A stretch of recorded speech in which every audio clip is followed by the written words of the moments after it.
Radio Soleil sur Internet, c'est au www.radio-soleil.com.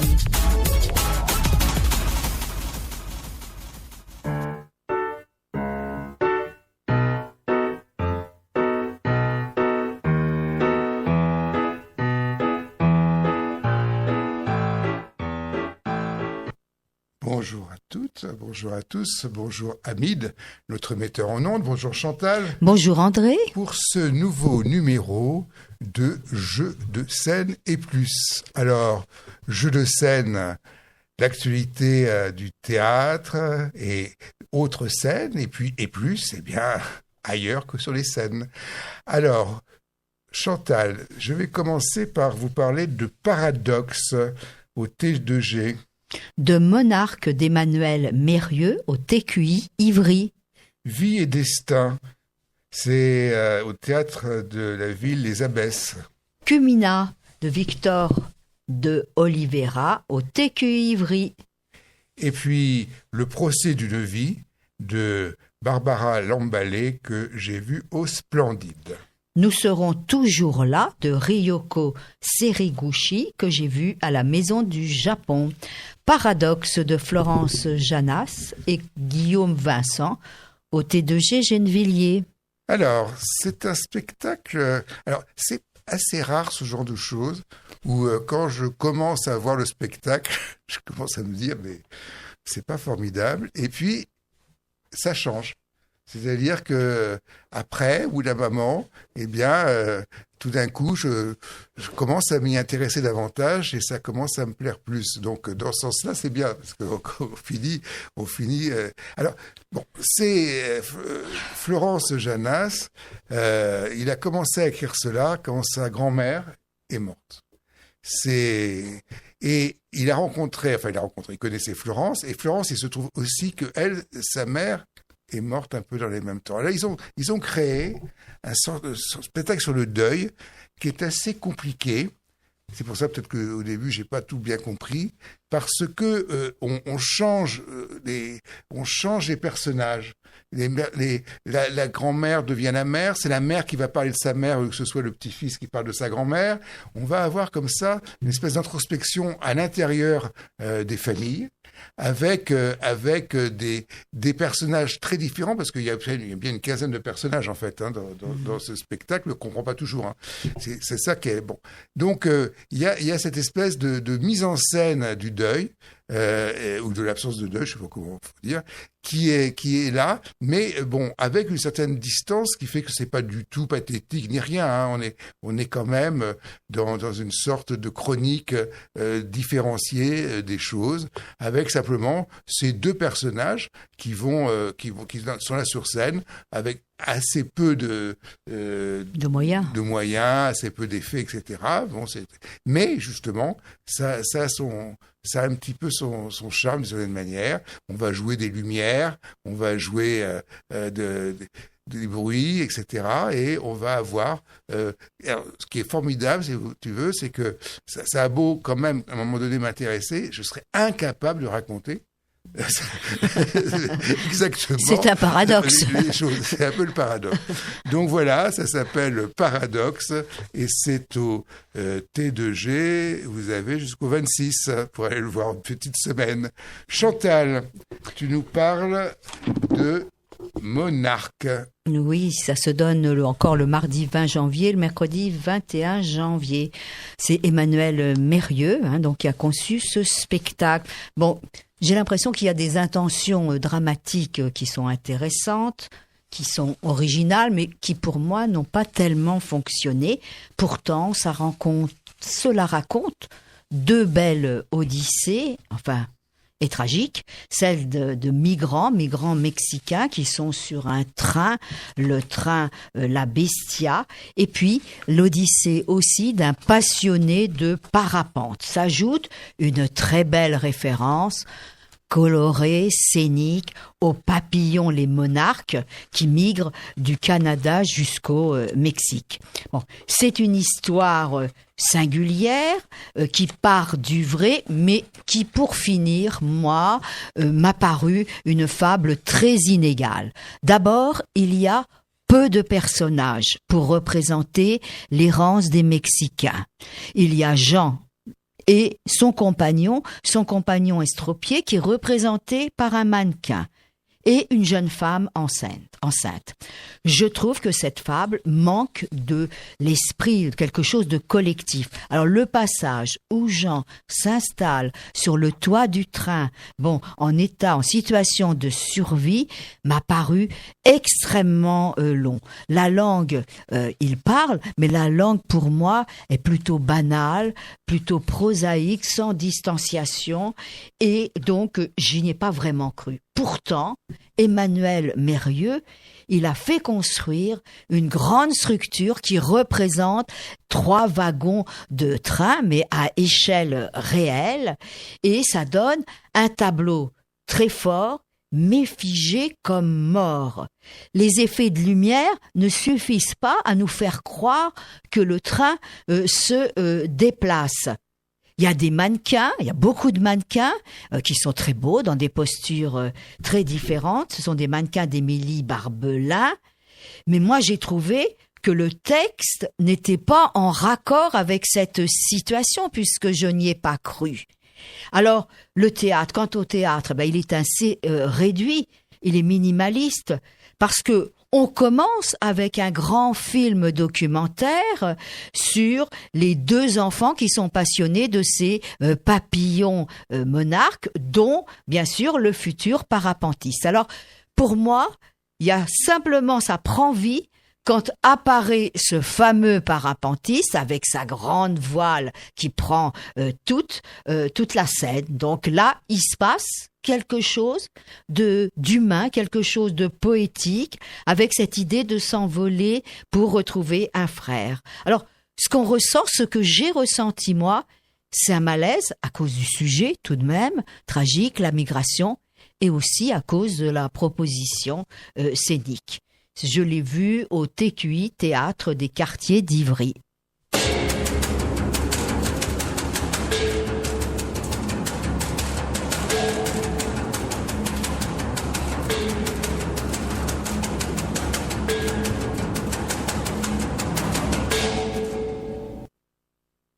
Vie et destin, liberté et soumission, d'après Vassili Grossman, et c'est Brigitte Jacques Wajman qui met en scène ce spectacle au Théâtre de la Ville, Les Abbesses.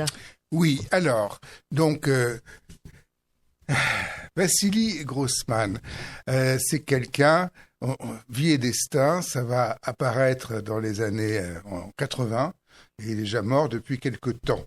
C'est-à-dire que de son vivant, il n'aura jamais réussi à publier ce livre qu'il a écrit dans la fin des années 50 et on l'a pas mis en prison, hein, mais même si c'était déjà Khrouchtchev, mais on l'a quand même enlevé. Enfin, heureusement, il y avait 1 ou 2 exemplaires qui étaient chez des amis, ce qui fait que ce livre a pu sortir et il sortira en Union soviétique, enfin, en Russie que beaucoup plus tard. Donc, pourquoi ? Parce que Grossman, c'est quelqu'un qui était avec ce régime au départ. Il a publié et il a été publié pendant les années 30-40. Pendant la guerre, il était correspondant de guerre et très célèbre. Hein. Il était à Stalingrad. Il a vraiment publié beaucoup, d'articles, etc. Mais à un moment donné, il se rend compte que l'Union soviétique, que le régime, il ne peut pas s'empêcher de faire une sorte de parallèle entre le nazisme et le socialisme stalinien. Non pas évidemment, quoique, même si il a une origine juive, hein, et donc ce qu'il découvre sur le génocide des Juifs par les nazis, évidemment, commencer par sa mère, hein, qui va être exterminée en Ukraine avec les autres, mais il n'empêche que à la fin du stalinisme, il y a un début d'antisémitisme aussi en Union soviétique. Et donc il va faire ce livre qui nous montre finalement, ce qui est intéressant dans ce livre, c'est justement la façon de réagir des différentes personnes. La plupart, évidemment, ils sont terrorisés quelque part, donc ils vont dire oui, c'est très bien, etc. Courber un peu les chines tout en pensant pas moins. D'autres vont essayer comme le héros principal, donc on a cela et finalement, si je raconte tout ça, c'est que Brigitte Jacques-Wageman me l'a transmis quand même. Je dis un peu, j'ai quelques réserves. Donc moi, Brigitte Jacques-Wageman, elle a fait, tu sais, c'est elle qui a fait Elvire, Jouvet, Elvire 40. Enfin, c'est un spectacle des plus intéressants que j'ai jamais vu. Mais en fait, c'est la mise en scène, c'est la mise en scène d'un livre. C'est-à-dire que elle reste dans la littérature. C'est-à-dire que les personnages s'expriment au passé simple et à la troisième personne. Ils ne sont pas là comme des vrais personnages, ils sont là comme des personnages qui incarnent le texte. Ils n'incarnent pas leur personnage, ils incarnent le texte de leur personnage. Et moi, j'ai un peu de mal à suivre. Il y a pour moi une sorte de décalage dans cette troisième personne du personnage, si je puis dire.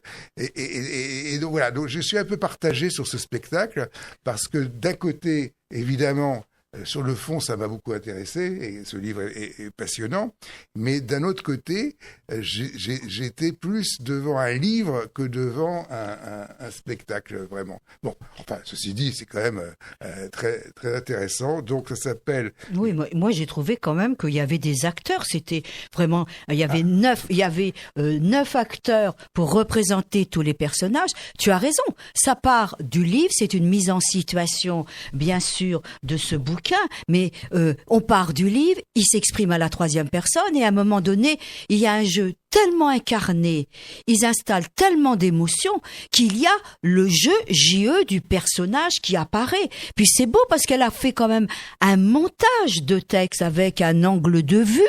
Et donc cet angle de vue, tu l'as un petit peu signifié, c'est en fait, il y a... quelles questions, quelles problématiques on peut se poser, comment on peut réagir face à ces régimes totalitaires. Et ça, c'est vraiment bien posé. Moi, j'ai trouvé qu'elle arrivait à rendre dramatique ce théâtre d'idées. Et moi, j'ai vu des grands moments d'émotion.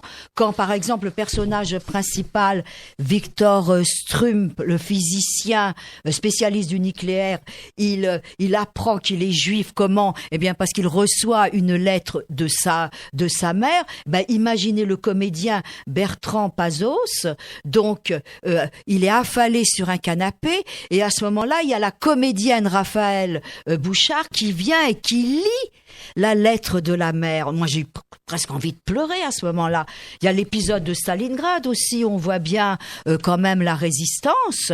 Et puis, il y a les moments où il y en a certains qui sont persécutés alors qu'ils ont été de loyaux serviteurs pour le régime soviétique. Moi, je trouve que oui, c'est du théâtre sans esbrouffe qui fait confiance, moi je trouve, aux acteurs, qui croit aux acteurs. Et moi j'ai été emportée par cette mise en scène. Eh bien, c'est très bien, ça prouve que autant de spectateurs, autant d'avis, et c'est parfait. Chantal, Koumina, Victor de Oliveira, que j'ai vu au théâtre du TQI d'Ivry.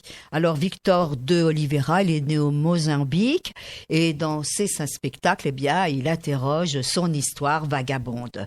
Alors, c'est une très belle écriture sur l'exil et cela commence par le point de vue d'un enfant. On ne sait pas qui, on ne sait pas où, mais cet enfant ne comprend pas pourquoi il doit encore quitter son pays, pourquoi ses parents disent que tout va bien, pourquoi ses parents mentent. Ce texte, eh bien, va basculer de l'intime vers quelque chose de plus collectif. C'est une très belle langue pour moi. Pourquoi? Parce qu'elle est très simple, elle est factuelle, mais elle installe une certaine incantation. Et j'ai beaucoup aimé parce que dans la langue, il y avait souvent des adverbes qui rappelaient la nécessité, l'obligation de l'exil et la répétition et l'accumulation de l'exil. C'est beau parce que Victor de Oliveira a rajouté des textes, sans citer les auteurs. On a du Pessoa, on a des citations du poète américain Kamau Brathwaite, que je ne connaissais pas, du Virgile et d'autres. Et il le dit en espagnol, il le dit en portugais, il le dit en haïtien. La bande son, elle est très près de la réalité parce que elle exprime des sons très lointains, mais qui créent véritablement le contexte. Et le jeu de Victor de Oliveira est à la fois très puissant, très nuancé. Je l'ai trouvé intelligent parce que il est très symbolique. Il fait du surplace. Il y a que le haut de son corps qui bouge. Il fléchit sur ses jambes. On a l'impression qu'il est dans une sorte de dissociation lorsqu'on a subi un traumatisme. Il est empêché, mais par des obstacles intérieurs et extérieurs. Un travail de lumière très beau parce qu'au fond c'était une grande toile aluminium et selon les effets de lumière on va voir peut-être la forêt et même derrière, moi j'ai cru voir une toile avec peut-être un radeau. Vraiment, j'ai ressenti ce spectacle comme une complainte, certes acerbe, amère, mais comme un écho qui nous parle de manière tragique et lyrique de l'exil. Donc, je l'ai vu au TQI et ça va être en tournée.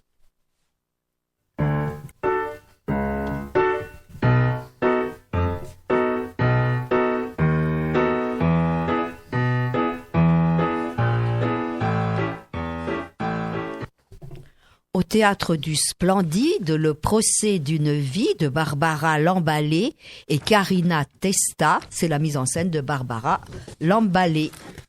Alors, nous sommes il y a quand même quelques temps, en 1971. C'est d'abord le manifeste des 343 que, après Harakiri, on appellera le manifeste des 343 salopes.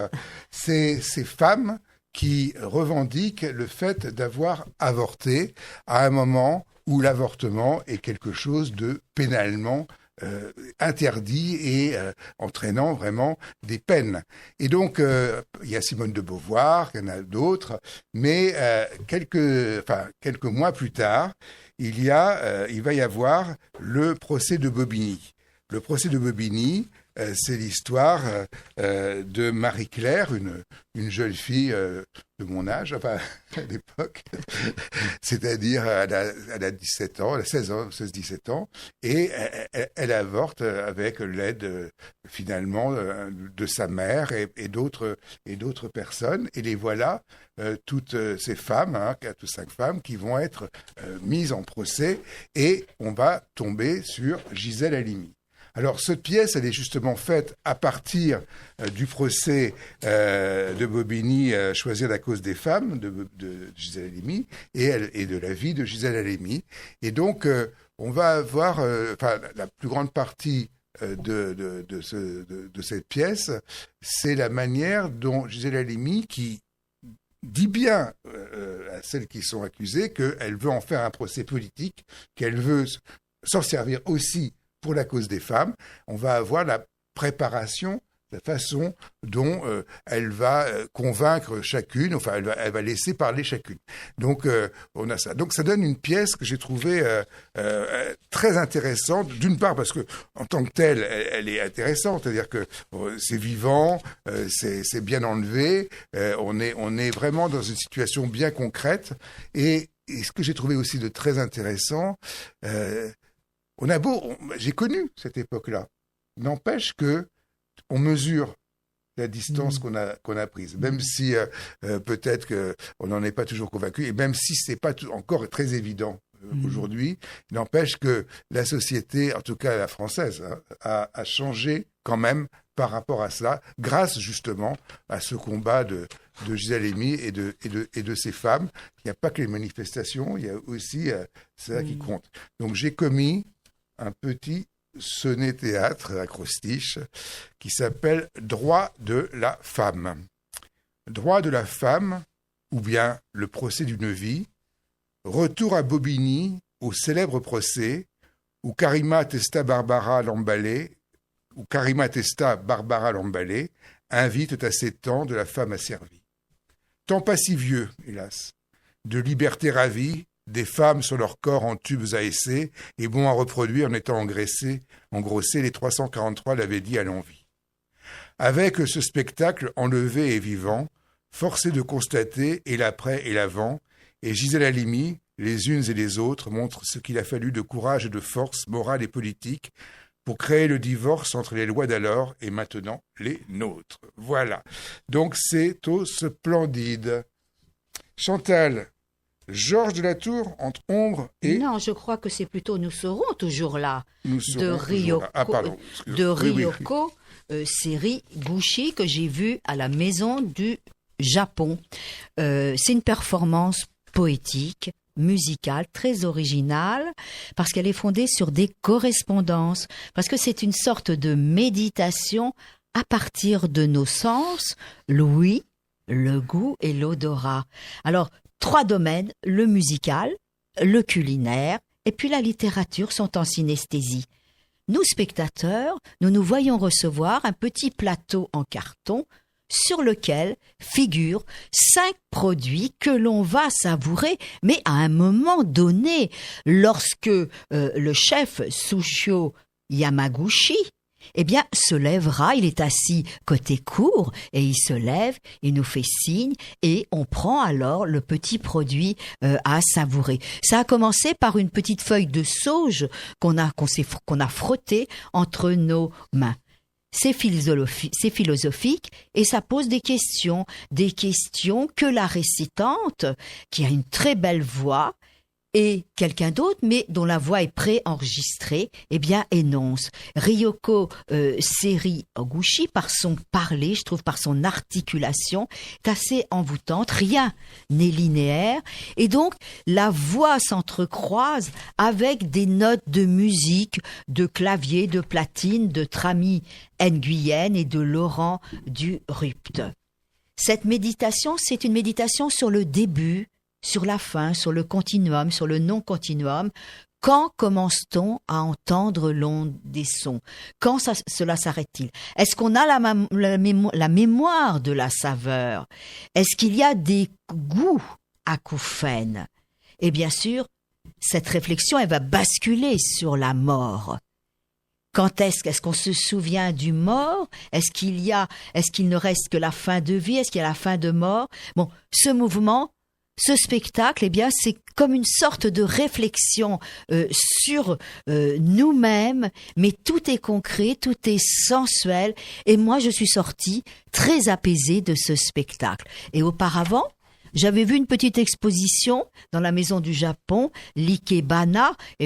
Ce sont ces fleurs vivantes qui sont coupées, mises dans l'eau, mais qui constituent un bouquet poétique et créatif. C'est une tradition depuis 10 siècles, et elles doivent être asymétriques, aériennes. Il y a différentes écoles, donc j'ai vu ces beaux équilibres floraux pour exprimer la joie à la Maison du Japon.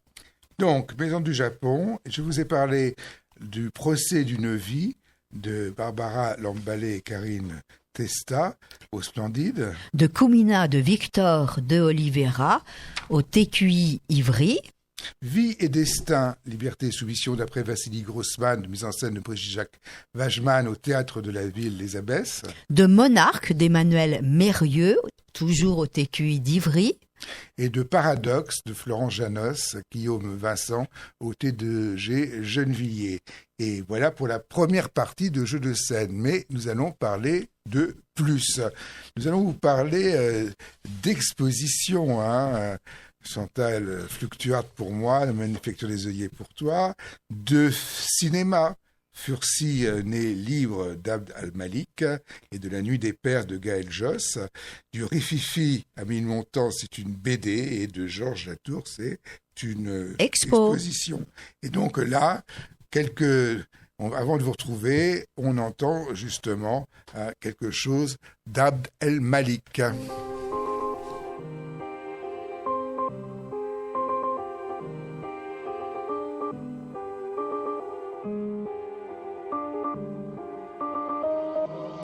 J'suis en train de briller, l'impression qu'on nous a oubliés. Je regarde le ciel, oui j'ai tant brillé.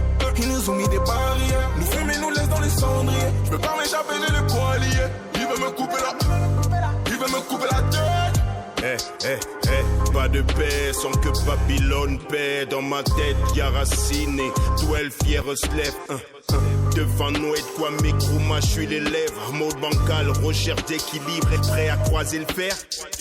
Pas de justice, pas de paix. Ouais. Pas de justice, pas de paix. Pas de justice, pas de paix. Ouais. Pas de justice, pas de paix. Pas de justice, pas de paix. Ouais.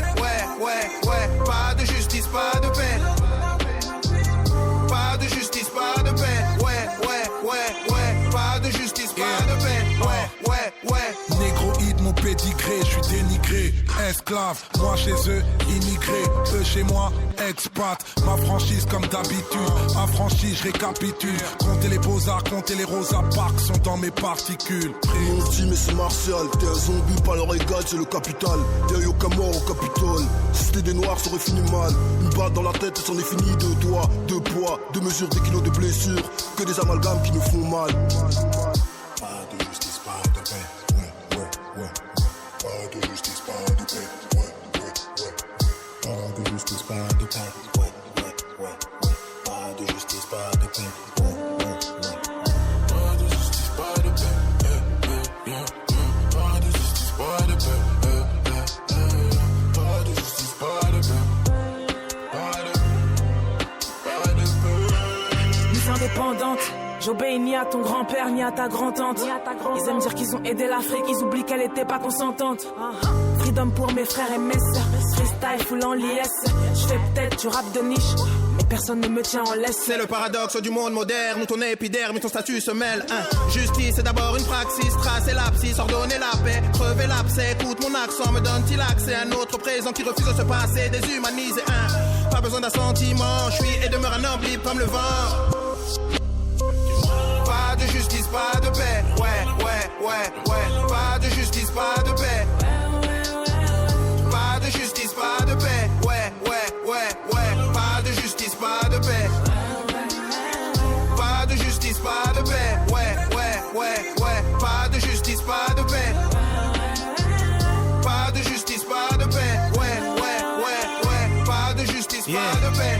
Petit l'épée de la justice n'est pas aiguisée de la même façon pour tout le monde. Comme un de Madeleine, Fursi ont dû grimper avec une échelle plus longue. Noir c'est noir, il y a de l'espoir. Regarde-moi debout après le gong. Le poing levé comme voir Idriss Elba dans le nouveau James Bond. Bang. Présumé coupable, c'est un autre game. Y'a le président coupable que tout le monde aime. Tu connais mon délire, homme libre comme un Amazir, femme libre comme une Amazone. C'est un meuf qui le dit, la justice ça n'a pas de prix. Demande à Fursi.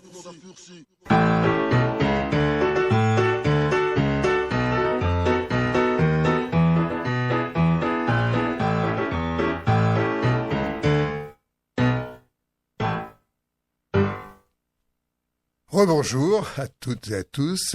Bonjour Hamid, rebonjour Chantal. Bonjour André. Pour cette deuxième partie de Jeux de scène et plus. Alors, je vous parlerai dans ces artères coule la vie. La vie, c'est un Fluctuart. Je vous parlerai de la manufacture des œillets où j'ai vu 2 spectacles cette semaine et où est installé le théâtre des quartiers d'Ivry. Un film d'Abd al-Malik, Fursi né libre. Un roman, La nuit des pères de Gaël Josse dans les éditions Notabilia. Une BD du Rififi à Ménilmontant, d'après les personnages de Léo Mallet, de Tardy. est l'exposition Georges Delatour entre ombre et lumière au musée Jacquemart. Fluctuart.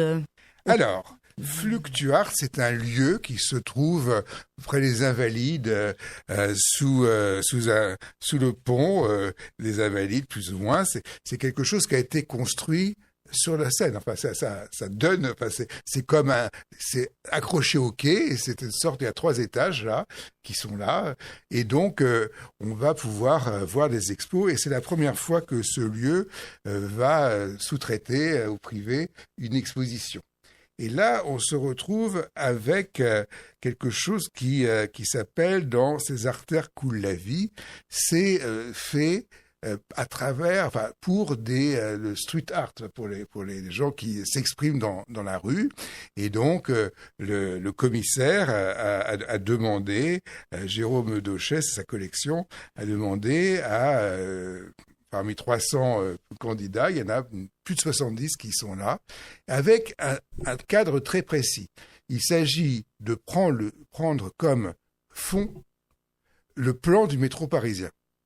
Et à partir de cette carte du métro parisien, s'exprimer comme il s'exprime dans la rue. Alors on va avoir vraiment, ça va être, ce qui est intéressant, c'est que ça va être très différent. Alors, il y a des choses qui sont figuratives, d'autres qui sont abstraites, d'autres qui sont conceptuelles, etc. Et on va avoir comme ça. Mais alors, pour dire le fond de ma vérité, je trouve que c'est complètement contradictoire avec le street art, parce que on va avoir comme ça une série de 70 toiles qui vont être exactement de la même proportion, qui vont être exactement de la même taille, cadrées, etc. Et pour moi, quand je regarde l'art de la rue, c'est justement jamais pareil, enfin, jamais le même cadrage. Ça part dans tous les sens. Il y a un côté comme ça. Il y a un paradoxe là. Et là, je trouve qu'il y a un paradoxe entre cette espèce d'exercice de style et ce que ça veut représenter. Alors, à la fois, c'est intéressant parce que, oui, ils ont du talent quand même, ces artistes, et ils arrivent à nous faire des trucs qui sont pas mal. Mais à la fois, j'étais un peu frustré parce que c'est pas exactement ça que j'attendais. Mais bon, peut-être pas tout badigeonné partout, ça a peut-être pas été formidable. Je ne sais pas. Chantal.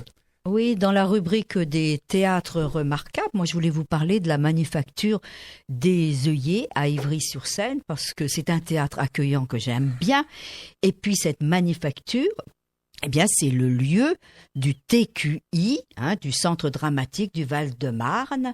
Il y est installé depuis 2006 et la ville avait acquis le bâtiment en 2009. Bon, c'est un lieu qui a une âme. Pourquoi ? Eh bien parce qu'il témoigne aussi de l'histoire sociale et ouvrière dans le Val-de-Marne. Parce qu'il y a eu une fabrique ici et qui a été créée en 1832 et qui fabriquait quoi ? Des porte-plumes et des encriers. Et cette fabrique, elle a fusionné ensuite avec une compagnie à Boulogne et la production de plumes s'est arrêtée, a été transférée à Boulogne, mais par contre a continué celle des œillets métalliques. Elle deviendra une filiale américaine. L'architecture est très belle, l'architecture intérieure et extérieure. Eh bien, les bâtiments d'ailleurs sont inscrits à l'inventaire des monuments historiques. Certaines parties ont disparu, mais il reste le bâtiment américain, le hall et la maison du gardien. Pourquoi bâtiment américain ? Ça ressemble d'ailleurs à ce qu'on pourrait voir à New York parce que c'est un architecte américain qui l'a construite, Paul C, et qu'il participait à un mouvement architectural, le Daylight Factory, qui revendiquait l'air et la lumière pour les ouvriers et des constructions plus clair pour les formes, avec des formes lumineuses. Ce site n'a fermé qu'en dans les années 1980. À l'intérieur, c'est beau aussi parce qu'il reste un peu de présence métallurgique. Et puis, il y a les décorations, il y a les grandes affiches qui pendent, hein, les affiches des spectacles qu'on a pu voir. Alors, on peut y grignoter, moi j'aime bien, hein, avant le spectacle. Alors, si vous avez envie de voir un peu comment est cette manufacture des œillets, eh bien, allez sur YouTube, Jeux de scène, Radio Soleil. Vous pourrez voir des photos de Serge Nouchy, donc a fait un petit reportage. Je parlerai ultérieurement de sa pratique de la photo et d'un autre lieu qui est le marché de la création artistique à Montparnasse. André, on sait bien que le TQI à la manufacture des œillets, c'est aussi le souvenir d'Antoine Vitesse et c'est le souvenir pour nous d'Adèle Hakim, qui avait monté de très beaux spectacles, notamment son exécuteur 14, qui a fait une tournée de 1991 à 2005. Et moi, je me souviens de son Antigone jouée par la troupe du Théâtre national palestinien et des roses et du jasmin. Donc, c'est la manufacture des œillets.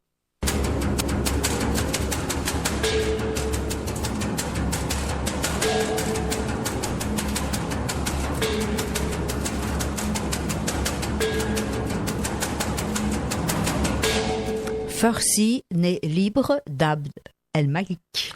Abd al-Malik, mais c'est l'adaptation de l'affaire de l'esclave Fursi de Mohamed Aïssaoui. Donc, ça se passe à l'île de la Réunion. Ça commence Fursi, il est né en 1786. Et quand sa mère, il est esclave à l'île Bourbon, relativement bien traité dans sa famille, entre guillemets, et il va découvrir la mort de sa mère parce que il a cette particularité qu'il a appris à lire. Et il va découvrir un acte quand on n'est plus esclave, on vous affranchit d'affranchissement de sa mère, et donc il va réclamer sa liberté. Et donc, à partir de là, il va lui arriver des pires choses, évidemment, parce que qu'un esclave prétende être libre, ça passe très très mal. Et donc, il va avoir un procès.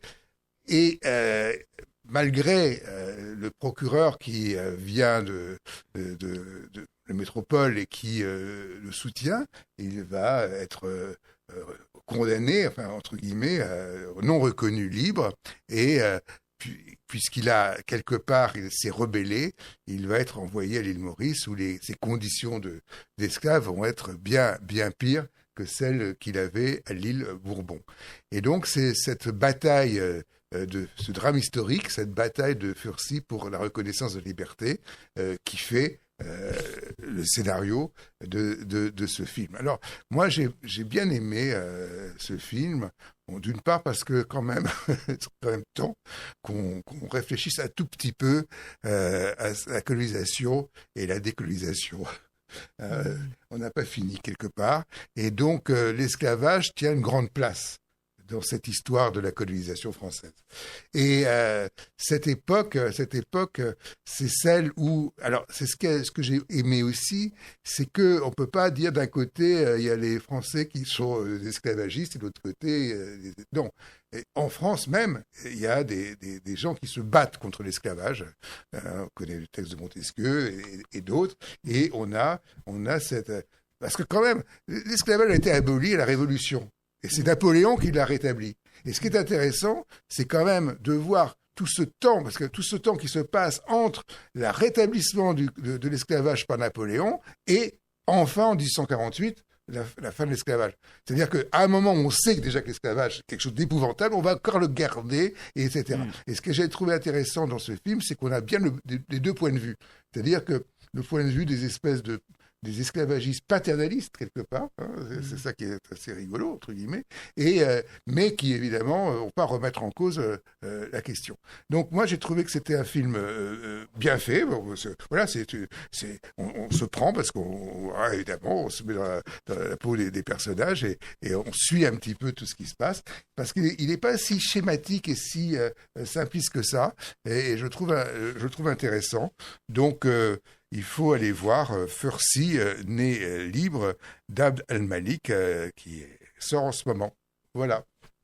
Chantal.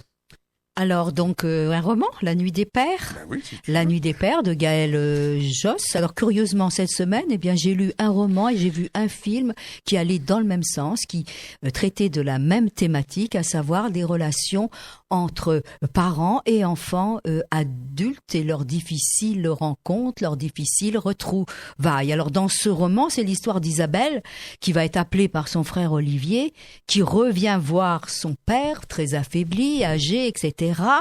Et elle a peur de retrouver ce père. Pourquoi ? Parce que ce père a été quelqu'un d'assez violent, d'assez coléreux lorsqu'elle était enfant. Elle se dit née à l'aube de la colère de ce père.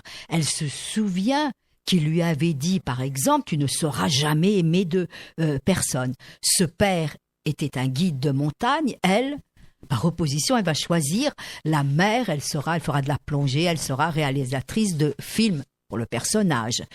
C'est la langue, c'est un vrai plaisir de lecture. Pourquoi ? Parce que c'est un style très fluide, qui est fait de remarques fines, très nuancées, métaphoriques, mais c'est comme un long dialogue qu'elle adresserait aussi à son père, parce qu'il y a la présence du tu, et à son frère. Alors, il y a quelques souvenirs comme ça qui sont marquants, hein, le souvenir d'une grande colère. Alors, j'ai envie de vous lire juste un petit extrait. De ma place, le père a cassé un vase, de ma place, j'étais la seule à le voir. Je ne quittais pas son éclat des yeux, je m'y accrochais comme à une bouée, à un radeau. Il restait des reflets d'arc-en-ciel dont tu ne pourras jamais voler la poussière. Bien évidemment, on a envie de savoir quelle est la raison, quelle est la cause de cette colère du père. Eh bien, on découvrira, on aura des éléments dans le chapitre « Nous étions des enfants ». Et le dernier chapitre, eh bien, c'est la parole du frère Olivier qui, lui, a eu un autre souvenir, un seul souvenir, un souvenir de randonnée avec son père. Alors, cette autrice, je ne la connaissais pas, mais je l'ai découverte dans une bibliothèque. Et sachez que le jeudi 22 janvier, Gaël Josse, à l'occasion de la nuit de la lecture, elle sera présente, elle parlera de son dernier roman, de nos blessures, un royaume, et c'est à la bibliothèque dans Paris 20e, au 66 rue des Couronnes, la bibliothèque Naguim Feyrouz, qui est intéressante. Elle a un très grand patrimoine de livres écrits en arabe. J'ai un petit peu de temps pour juste évoquer mon film. Mon film, eh bien, c'était Father, Mother, Brother and Sister. Je l'ai vu aussi. Tu l'as vu aussi ? C'est un triptyque. Hein, c'est un contenu assez simple et mélancolique. Moi, j'ai bien aimé la première partie parce que elle était un petit peu drôle avec c'est le père, c'est Tom Waits, un petit peu excentrique. En fait, ça parle quand même de l'absence de parole dans les familles entre des générations. Oui. Et la deuxième est terrifiante parce qu'on voit par exemple les deux filles qui viennent une fois par an. Il y a des raisons sans doute, voir leur mère, et ça se fait autour, d'un tea time. Et le film, alors 3 parties, il y a des motifs qui reviennent à chaque fois. Il y a une déambulation dans les rues de Dublin, du New Jersey et de Paris. Puis il y a d'autres motifs, un skater. Il y a une histoire de montre. Il est intéressant, peut-être pas quand même excellent. Oui, je pense que ça dépend ce qu'on vit dans sa famille. Peut-être on projette plus ou moins sur le film. Donc.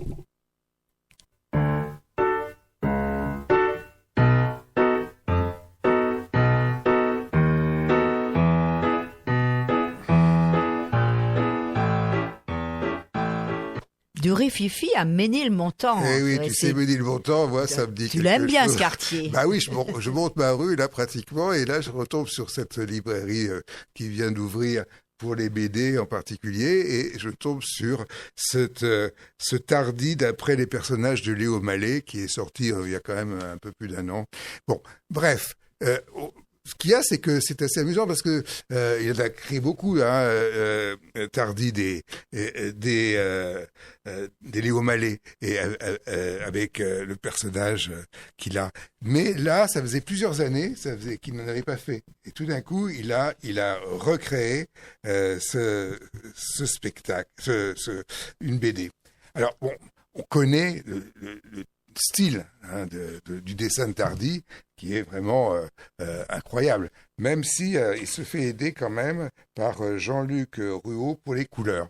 Et donc, on va avoir, ça se passe à la fin des années 50, et donc, à ce moment-là, il va y avoir, il a la crève, Bardamu.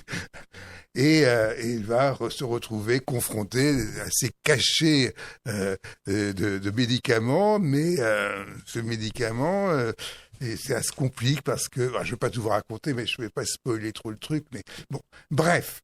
Ce qu'il faut savoir quand même, c'est que Léo Mallet, donc il n'a pas écrit ça, il a pris ses personnages, mais pourquoi est-ce que Tardy, parce qu'il partage des valeurs. Léo Mallet, c'était un anarchiste. Anarchiste, à 16 ans, il se retrouve à Paris en train de vendre des journaux, et puis se retrouve chez quelqu'un, un anarcho-syndicaliste, pour le loger parce qu'il a personne, etc. Et il va comme ça créer toute sa littérature, parce que c'est quand même quelqu'un d'intéressant, Léo Mallet, à partir de ces valeurs-là. Et donc, il se trouve que Tardy, 2 générations plus tard, ou 2 générations et demie plus tard, a les mêmes valeurs. Et donc, ce personnage de Bardamu, là, qui est complètement,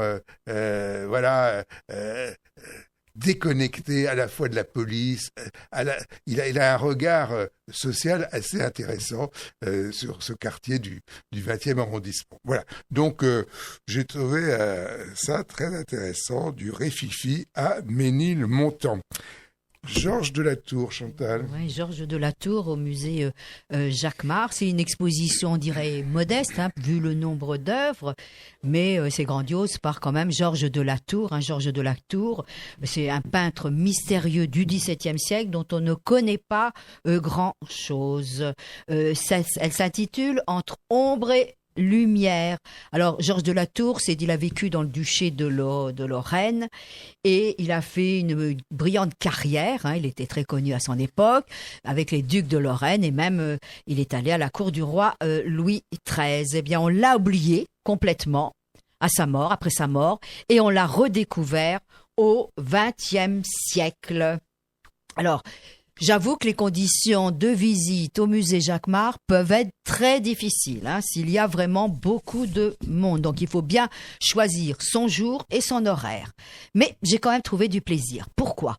Parce qu'on s'aperçoit quand même qu'il est un grand peintre, j'ai envie de dire presque réaliste, presque naturaliste, des infortunés, des miséreux, des figures marginales.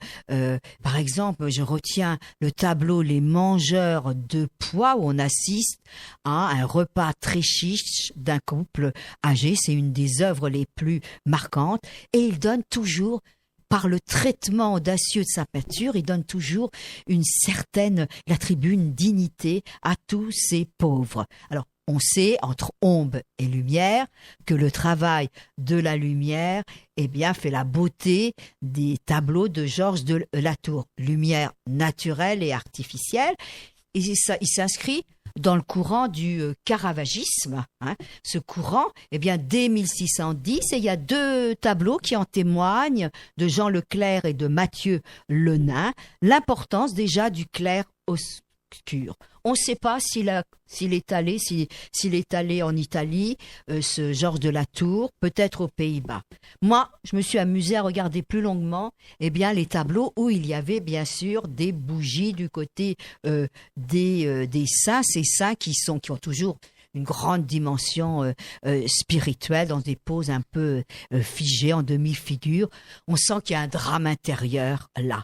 Et il y a un autre parti pris dans l'exposition qui est intéressant, c'est celui de l'atelier, parce qu'à l'époque, Georges de la Tour et les autres travaillaient en atelier, donc ils faisaient des répliques, des variations. On a comme ça 2 versions de Saint Jérôme pénitent avec les mêmes attributs.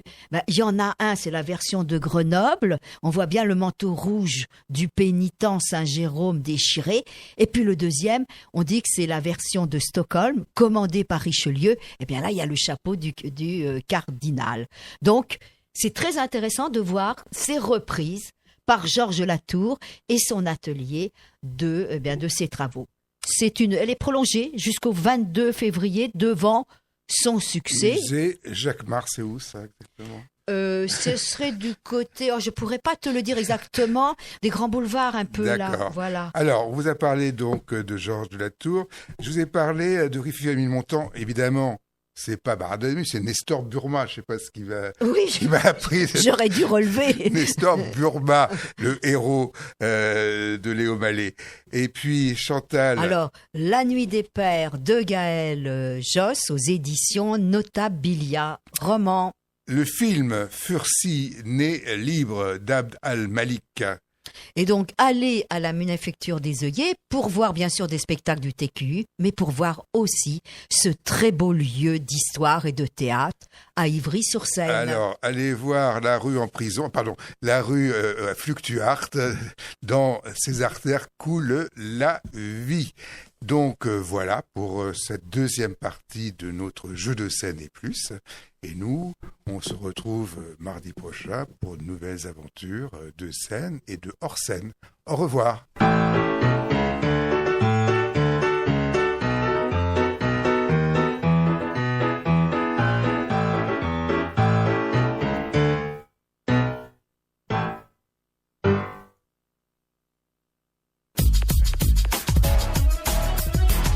Radio Soleil sur Internet, c'est au www.radio-soleil.com.